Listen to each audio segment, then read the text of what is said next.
I recently shot this box of Kodak Max Versatility. It expired 2 decades ago. I want to show you guys the reliable look and feel of Kodak Ultramax that I've personally come to recognize over the years, and I wanted to see, does it still have that same look and feel 20 years later that film photographers often recommend to first-time shooters because they know that it's going to be reliable. So let's take a look at everything and we can decide for ourselves.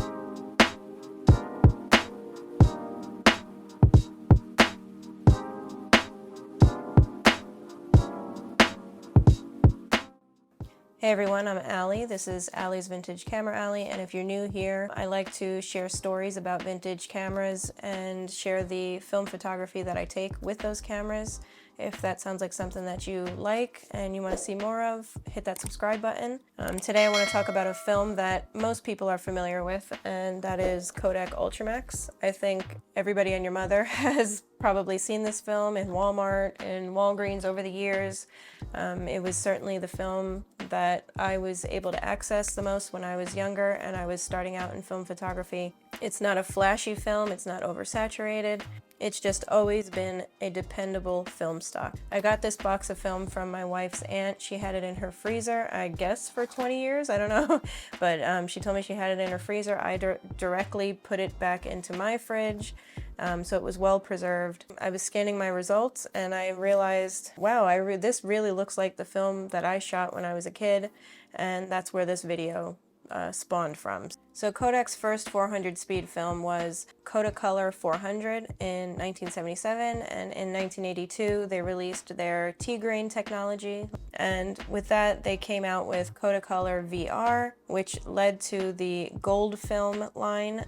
And it really wasn't called Kodak Ultramax until 2007, more recently. And since then, there has only been really small changes made to the emulsion. And this film has been consistently marketed as a film that just records life. And the ISO 400, it really just made it so that it was recording life quickly. Other films may blur, you get crystal clear pictures more often with Versatility Plus. I should have tried your Kodak film.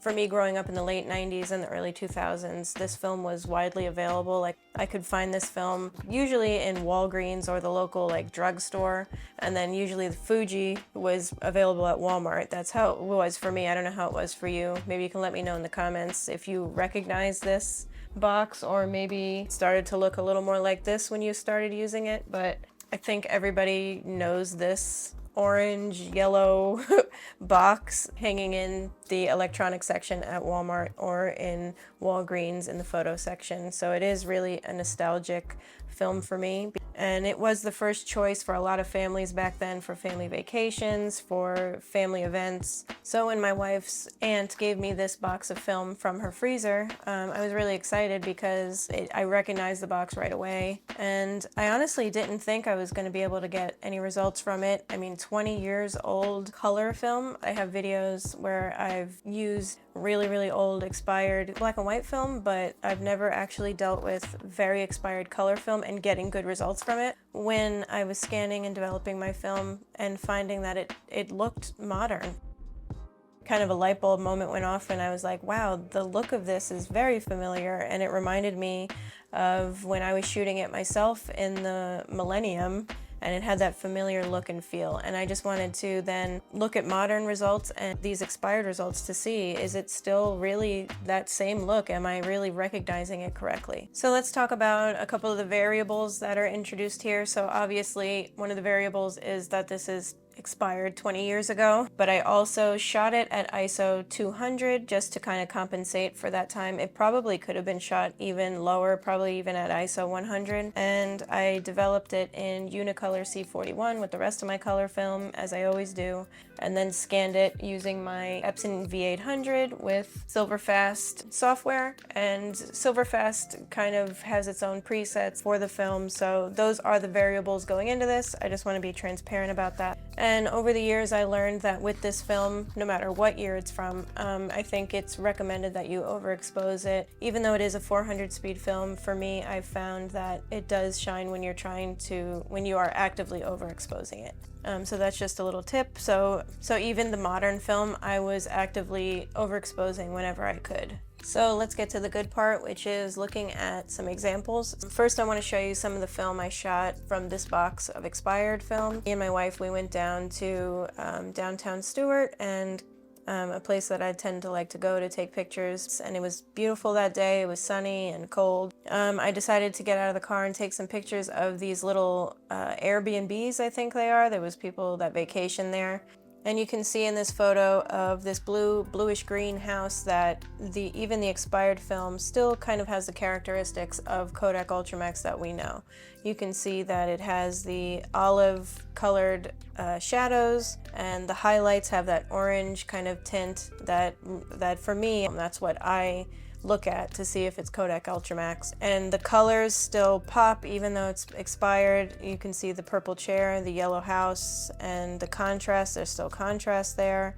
There's still details in the shadows. While some of these more lower lighting pictures do get a little bit muddier and start to kind of lose some information in the shadows. Like this one with the tree, you can see that there is more of an olive color in the shadows and that the shadows are a little bit muddy, but other than that, there wasn't crazy significant shifts. It still looks like Kodak Ultramax to me. And even with the very bright, because this was taken like in the high sun afternoon, there was very bright light and very dark shadows. It was still very forgiving, and it still had really high latitude. And these are all characteristics of Kodak Ultramax. So even 20 years ago, it still looked the same. So after we got out there and took pictures there by those houses, we drove down to the bridge and didn't know that there was actually a protest going on. So I decided to take some pictures of the protesters, thought it was a good chance to get some photos of people.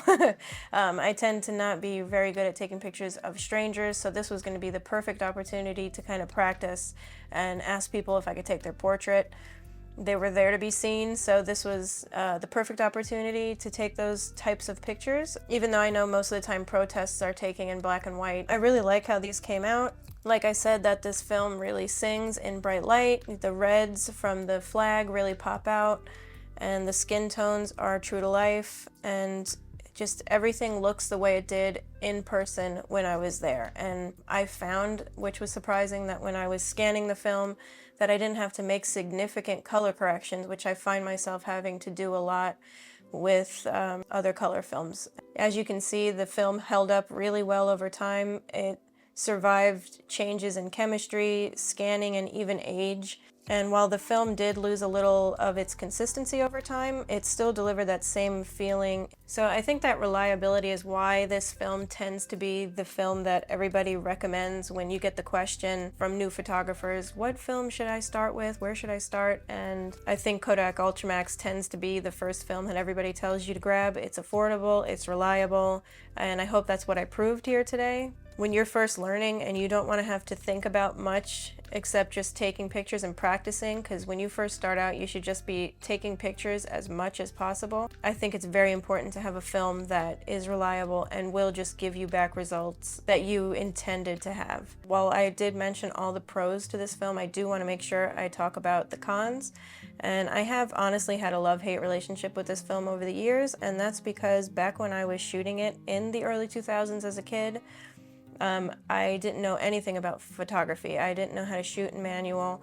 I was using automatic on my Canon Rebel EOS G, Rebel G, I think it was, and I knew nothing about exposure. I just shot on full auto, and the flash would be going off, and I wasn't getting the results that I wanted. It was just snapshots of family. There was nothing artistic about it, and grain, a lot of grain, which was something I was afraid of as a kid. I think when you're starting out, you're afraid of that grain. I just didn't get along with it. So over the years, after the digital craze came and went for me, I started shooting film again. Early 2010s, Kodak Ultramax and Fuji Superior were the only color film, or film period, not even black and white. They were the only film I could get my hands on at Walmart Walmart and Walgreens and local drugstores like I mentioned, and so I was shooting Kodak Ultramax again. In the early 2000s I was just recording my family.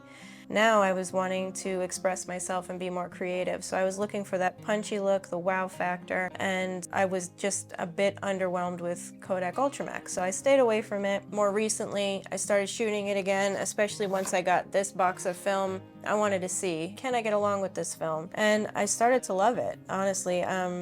It portrays true-to-life skin tones. I'd mostly take pictures of my daughter and my wife, and the skin tones were perfect. And I realized that now that I know how to shoot correctly with my cameras, I could actually start thinking about the look of my pictures, the color, the film that I'm using, and I actually find myself reaching for this film, and that was another reason I wanted to make this video. So is this film still worth it in 2026? The same way that it was reliable back in the early 2000s for families? I definitely think it is. I think I've explained all the reasons why that is. I think it works great for landscapes, it works great for portraits because of the true-to-life skin tones. It works indoors because of the 400 speed, so it is a very versatility. It is a very versatile film, and I think you should give it a try. So that's really it for today. If you like this kind of content, please don't forget to hit that subscribe button. If you'd like to show appreciation and support to me and my channel, there's a link down below in the description where you can donate, make a small donation to the channel. Everything is appreciated. And if you do like this kind of content, I have other videos that I'll put right here where you guys can check out other films that I have talked about and given my thoughts on and shown examples on, but I have more to come, so until next time, stay motivated and keep shooting.